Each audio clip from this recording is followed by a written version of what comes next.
program studi pendidikan IPA. Pada mata kuliah manajemen inovasi ini, saya telah berhasil mengembangkan media ajar yang diberi nama dengan Genetika 101 modul interaktif bagi pemula. Dengan harapan agar konsep genetika dan pewarisannya dapat dipahami secara sempurna oleh siswa SMP kelas 9. Dalam proses pengembangan media ini, saya menggunakan pendekatan design thinking.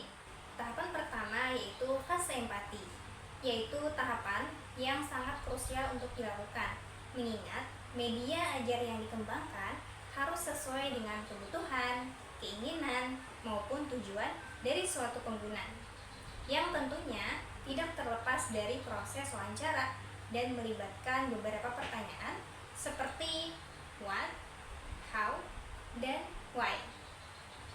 Berdasarkan hasil wawancara yang telah saya lakukan, maka dapat saya simpulkan bahwa pengguna kesulitan untuk memahami dan mengingat representasi dari masing-masing materi genetik.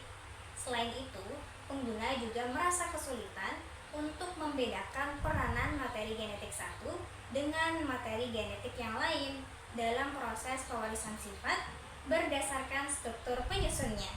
Hal ini dikarenakan pengguna merasa bahwa penyampaian materi tersebut masih bersifat abstrak, atau dengan kata lain, pada saat proses penyampaian materi ini tidak sampai pada konsep dasar yang sederhana, namun tetap melibatkan penjelasan-penjelasan rinci yang menggunakan bahasa-bahasa ataupun analogi yang lebih sederhana.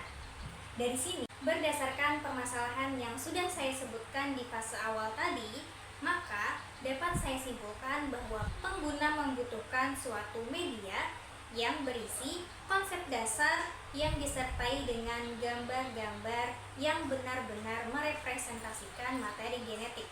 Selain itu, untuk mempermudah pengguna dalam mengingat dan memahami suatu konsep yang disampaikan ini, maka saya menggunakan beberapa cara, seperti menggunakan jembatan keledai dan menyisipkan beberapa pertanyaan-pertanyaan yang dapat menstimulasi dan menguji pemahaman pengguna terhadap materi yang telah disampaikan. Tidak hanya sampai di sini, pengguna juga akan terlibat dalam proses berpikir kritis, yaitu menganalisis hubungan antara konsep materi dan praktik pewarisan sifat secara sederhana.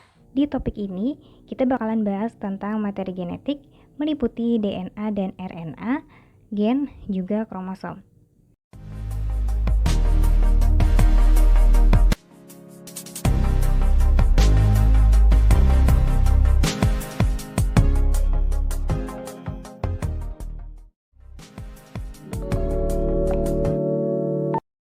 Coba deh perhatiin, pernah gak terlintas di pikiranmu, kenapa ya manusia itu bisa tampak, terlihat, dan bertindak seperti manusia?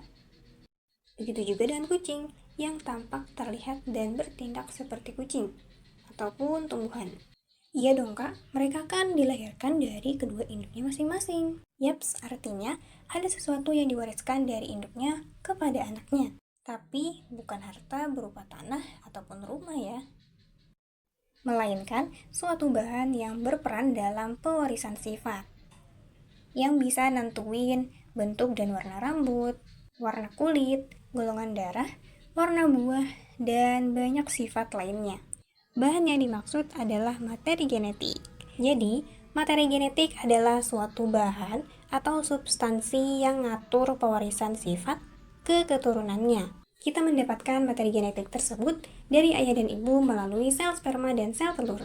Umumnya, materi genetik ini bisa kita jumpai di makhluk hidup dalam bentuk DNA dan RNA. DNA inilah yang menjadi alasan kenapa kita punya warna mata yang bermacam-macam dan kita selalu mirip dengan orang tua kita.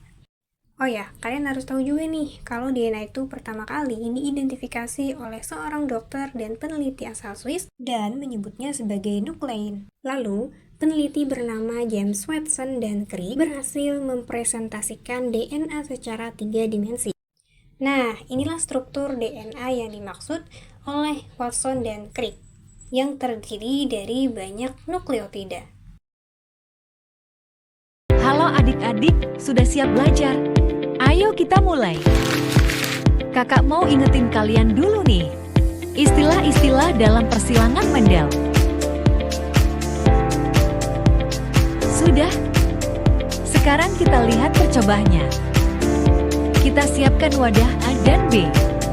Kancing kuning berjumlah 50 pasang atau 25 buah dan kancing hijau berjumlah 50 pasang atau 25 buah. Pertama, kita pisahkan sepasang kancing kuning satu persatu seperti ini. Begitu juga dengan kancing hijau. Sebagaimana prinsip genetika yaitu, hanya satu alel dari setiap pasang gamet yang akan diturunkan ke keturunannya. Kedua, kita masukkan 25 buah kancing kuning dan hijau pada masing-masing wadah A dan B.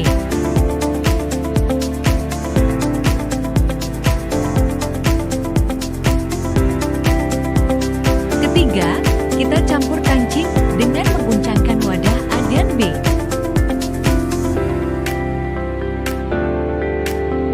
Keempat, kita ambil kancing pada wadah A dan B masing-masing satu buah ecak, lalu letakkan hasilnya sesuai dengan genotip biji seperti ini.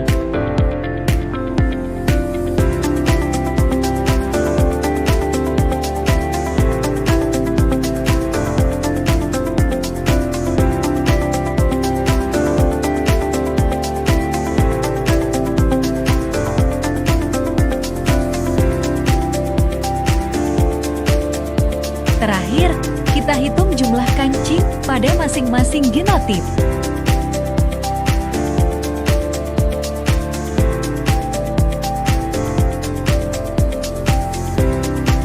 Diperoleh hasil fenotip dan genotip sebanyak.